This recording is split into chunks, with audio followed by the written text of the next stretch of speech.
Back at it. It's a Tuesday. Got the club going up. Adam Neal, Charles Ashley here. Charles, high school sports, a lot of action. We mentioned that we have 3 quarterfinal games for you live starting on Friday night. We've got La Cueva and Oñate for you on Channel 26, on 27 on your Comcast box.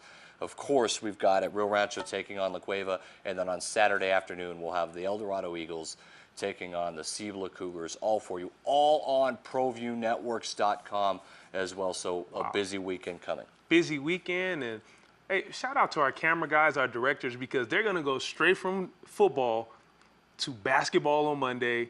The hardest working men in showbiz are right here at ProView Networks. I like and that you just uSports mentioned Network. that hoop season shall begin. Yeah. In fact, we'll be doing double headers on Monday night at 3 different gyms. Wow. So it's going to be crazy stuff coming your way, Charles. And you know Tuesday night I'm going to join you for the You know biggest it. call of the season. You know it. Albuquerque High, you know it. We'll be there, I brother. will It'll be a good there time. talking trash on color commentary. That's what I'm going to do. All right. Let's go. Ease Let's up go. there. Let's Ease go. up. 3 and out.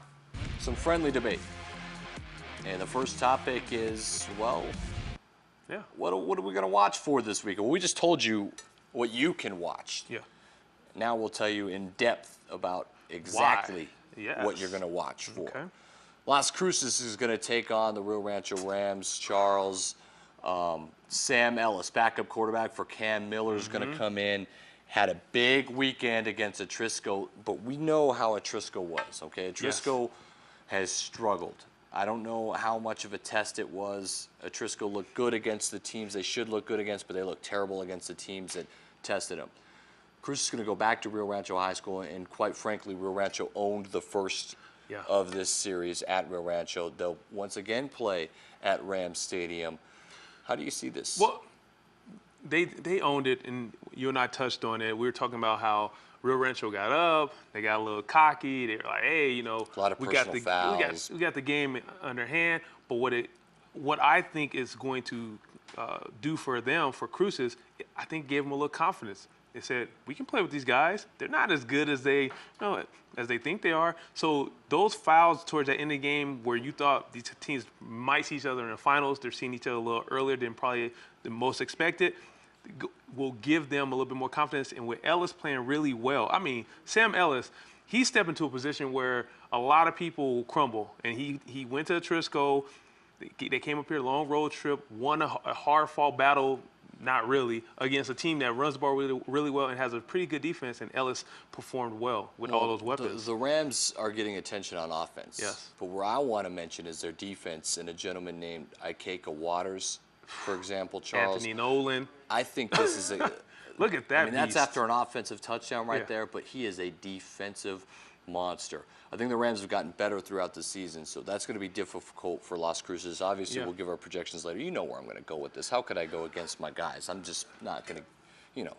I'm intrigued to see what Cruces is going to do to stop Easton, because I feel as if the last time Rio Rancho played Cruces, they took a little bit off of the gas. They took the pedal off. They didn't really floor it. They could have kept airing it out.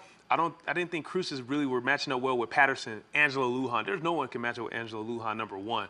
So I'm thinking this time the Rio Rancho Rams are going to come out and really flex that offensive powerhouse that they truly are, that muscle. And I'm intrigued to see what Cruces is going to do to combat that. Well, what's also interesting, I think, is that defense for the Clovis Wildcats, right? They come into the Metro and completely shut down and manhandle the Sandia Matter. It's just the truth. It's the dead truth. And so Clovis's defense looking fantastic. How are they going to handle that Mayfield deadly offense? Now, you've got Payson Rogers in the back. You've got Isaac Vance, who's fantastic. And, of course, I mean, Kavika Johnson. Kavika Johnson. Yeah, I was slipping his name there. Well, of course. Of course. Kavika Johnson. There he is. That's our picture right there. Kavika Johnson. I think this is going to be really close. I think this is going to come down to the fourth quarter. Clovis is that stingy defensively. I think if Mayfield wants to win this game, they're going to have to air it out more than they want to. Yep. I think they're going to have to air it out. And Clovis is a good – I'm even leaning towards they're great at stopping the run. So if I'm Clovis, you're saying And they're not so good when they play passing teams. Mayfield is not a passing team. Mayfield wants to run it. They're going to spread it, but they're a run team. Make no mistakes about it. They're spreading you to run the ball. So I want to see if they're going to really force Kavika to pass the ball like El Dorado did. El Dorado made him become a passer in the second half of that game, which gave them the opportunity to get back into the game and then eventually take the game. Clovis will do the same thing. They're going to run the ball. They're going to give it to Juan San Juan, Micah Gray, my team. It's going to be hard for them to get out of their element of running the ball and sticking to defense. And there you go, the young fella, Micah Gray.